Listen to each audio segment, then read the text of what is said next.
बारे में बात करी है, तो एक सिंपल सा सवाल है कि काफी सारे ट्रेडर्स जो यहाँ पर उन्होंने स्टार्टिंग में बोला कि लॉसेस से वो लोग परेशान हैं, और कहीं ना कहीं इसका ताल्लुक होता है रिस्क मैनेजमेंट से। तो रिस्क मैनेजमेंट इंसान कैसे करे, कुछ 3 रूल्स बताएं जो आज यहाँ पर बैठे हुए जितने लोग आए जो ट्रेडर्स बन रहे हैं या बनना चाहते हैं उनको ध्यान रखना ही चाहिए। मुझे लगता है सबसे ज्यादा इंपॉर्टेंट क्वेश्चन अभी तक, मतलब सबसे ज्यादा जो इंपॉर्टेंट है वो है रिस्क मैनेजमेंट। इवन ट्रेडिंग में कहा जाता है कि trading is 80% risk management and only 20% strategy. But हम फोकस करते हैं स्ट्रैटेजी पे, रिस्क मैनेजमेंट में हम बिल्कुल भी फोकस नहीं करते हैं। तो हमने रिसेंटली रिस्क मैनेजमेंट को टेस्ट करने के लिए एक एक्सपेरिमेंट किया। उस एक्सपेरिमेंट में हमने 10 रैंडम ट्रेड्स लिए। देखो ये बिल्कुल गलत है, रैंडम ट्रेड्स नहीं लेने चाहिए। हम सिर्फ एक्सपेरिमेंट कर रहे थे, इसलिए हमने रैंडम ट्रेड्स लिए, जिसमें अब रैंडम ट्रेड्स तो हमने लिए, लेकिन उसमें हमने हमारा जो स्टॉप लॉस था उसको बिल्कुल फिक्स्ड रखा था। उसमें हमने बिल्कुल भी कॉम्प्रोमाइज नहीं किया। जो हमारा स्टॉप लॉस था वो 10% था, और जो हमारा टारगेट था उसको भी हमने बिल्कुल फिक्स रखा था, उसको भी नहीं चढ़ा। हमने भले ही कोई स्ट्रैटेजी यूज नहीं की, लेकिन हमने अपना, क्योंकि स्टॉप लॉस भी फिक्स रखा था और टारगेट भी फिक्स रखा था, इस वजह से हमने जब ट्रेड किया और 10 रैंडम ट्रेड हमारे हो गए तो उसके बाद हम प्रॉफिट हुए।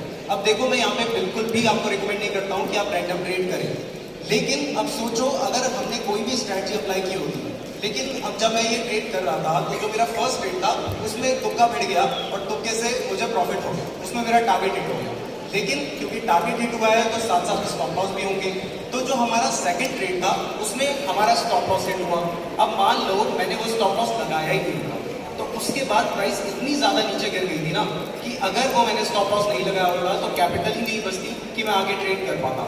इसलिए सबसे ज्यादा इंपॉर्टेंट है, आप 6000 लोग यहाँ पे सुन रहे हो, अगर आप में से 60 लोग भी इस बात को मान लो, 1 महीने ट्राई करके देखो, अपने स्टॉप लॉस और टारगेट को बिल्कुल फिक्स रखो, उसमें कॉम्प्रोमाइज मत करो।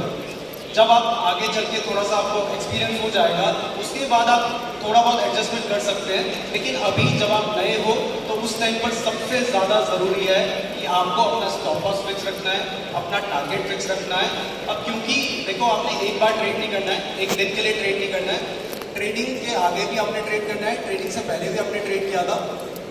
तो अगर आप लॉन्ग टर्म में पैसा कमाना चाहते हैं तो ये सबसे ज्यादा जरूरी है कि आपने अपने स्टॉप लॉस और टारगेट को फिक्स रखना है। अगर इस पे कॉम्प्रोमाइज करोगे तो पैसे नहीं कमा सकते, चाहे कोई भी स्ट्रेटजी आप अप्लाई करें। क्या बात है, क्या बात है, बहुत ही बेहतरीन जवाब।